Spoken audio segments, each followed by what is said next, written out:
If you were like me, you kind of just been scratching your head and kind of saying, well, I really don't know what the cloud is.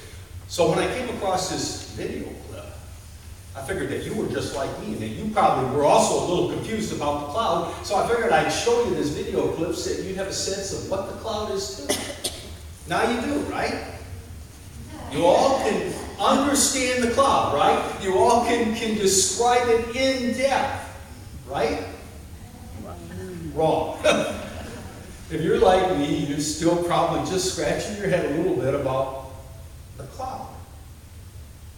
But I'll tell you something, even though I might be still a little fuzzy about that kind of cloud, I am crystal clear when it comes to understanding about the cloud that Dave read for us in our passage from Hebrews. No fuzziness there. If you were listening, hopefully you're crystal clear about that kind of cloud as well. We're not really sure who wrote the book of Hebrews. Some scholars say that Barnabas wrote the book of Hebrews. He, you might remember, was Paul's teacher and mentor. And then there are other scholars who say, no, Barnabas didn't write it, but Apollos wrote it. Apollos was the early church's most famous orator, most famous preacher. He preached all over Italy and Corinth. Scholars aren't sure who wrote Hebrews. They know it was either Barnabas or Apollos. But which one? They're not quite sure. They know whoever wrote it was a person of deep faith and a person of vision. Now you sense the vision when the writer, as Dave read for us, talks about that cloud of witnesses. Now in the previous verses that Dave didn't read about, he was talking about various saints in the church. He talked about in the previous verses about Abraham and Moses and Samuel and the great prophets. And it's as he talks about these great people who walked in the faith before him, he then brings forth this image of a cloud of witnesses. Now, make no bones about it. This cloud of witnesses that the writer speaks about is not there to spy on us. But this cloud of witnesses is there to encourage us, to beckon us on. The vision for the writer of Hebrews is that the cloud of witnesses is like our cheering section. They're up there, or they're over there, and they're cheering us on. We might not ever hear our personal name be mentioned, but just knowing that they're in this cloud, that they're in the kingdom, beckoning us to continue to press on in faith, beckoning us to do our very best with the challenges that we come upon in life. They're in the cloud of witnesses. Now, I don't know about you, but it warms my heart to know that we have this cloud of witnesses. It warms my heart to know that there are people like Abraham, Moses, Jesus in that cloud, cheering for us, urging us on in the faith. I think there are many others that are in that cloud. I'd like to think that my grandparents are in that cloud of witnesses, pulling for me, cheering me on, calling me by name, even though I never hear that name. I'd like to think that my dad is in that cloud of witnesses, pulling for his son, urging me to hang on, press on, don't give up the faith.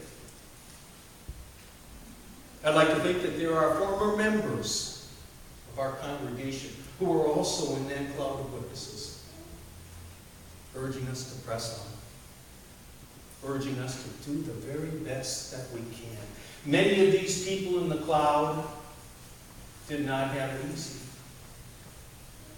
Many of these people in the cloud had their challenges, had their issues, but they did their best to walk on in faith. And because of that, they're in God's kingdom. And because they're there in God's kingdom, they're now pulling for us because they want us to also be a part of the kingdom. They want us to be a part of that cloud.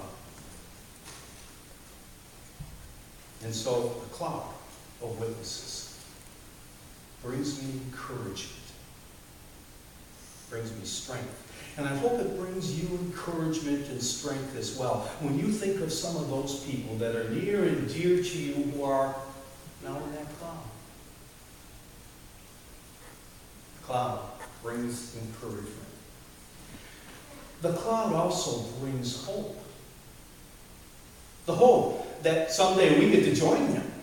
If we walk with faith, the hope that someday we'll be able to renew our relationship with those in the cloud. I'm looking forward to talking to my dad again, catching up. I'm looking forward to visiting with my grandparents. I'm looking forward to visiting a little bit with Moses. If Jesus isn't too busy, maybe he'd make a little time to visit with me too. I'm looking forward to visiting some of those members in our church who now are in that cloud. Think of George Randall. Looking forward to visiting with him someday. And the first thing that's going to come out of my mouth is I'm going to rib him about his beloved Vikings. I'm sure George is hanging his head right now from heaven as he looks down upon their plight. And I'm looking forward to talking to a big Packer fan, Arnie Hoosier. Renewing my relationship with him. Looking forward to hearing Madge Steinmetz's dry sense of humor. That always came out in our Wednesday morning Bible study. I miss that dry sense of humor from Madge. Looking forward to seeing Jerry Henning's warm smile. Jerry always had a big old warm smile. Looking forward to checking with Cassandra Schwartz and see, what kind of creative things she's whipped up there in the kingdom, because Cassandra's always so creative. And then there's Marie Osborne. Looking forward to walking up to her, teasing her a little bit about her stubborn ways. And I know some of you are looking forward to visiting with your loved ones too. Some of you are looking forward to visiting with Gordon Madison. Wonder if he's still catching fish. Some of you are looking forward to visiting with Diane Newer. Diane was a golfer. Right? Is Diane a golfer? Must be someone else in that club. But I know some of you are looking forward to seeing her again. There are all kinds of people in the club. And the opportunity to renew that relationship with them brings us hope. Hope for the future. So the cloud is there to give us encouragement for the present, and it's there to give us hope in the future. And our writer of Hebrews wants us to see that. The year was 1922.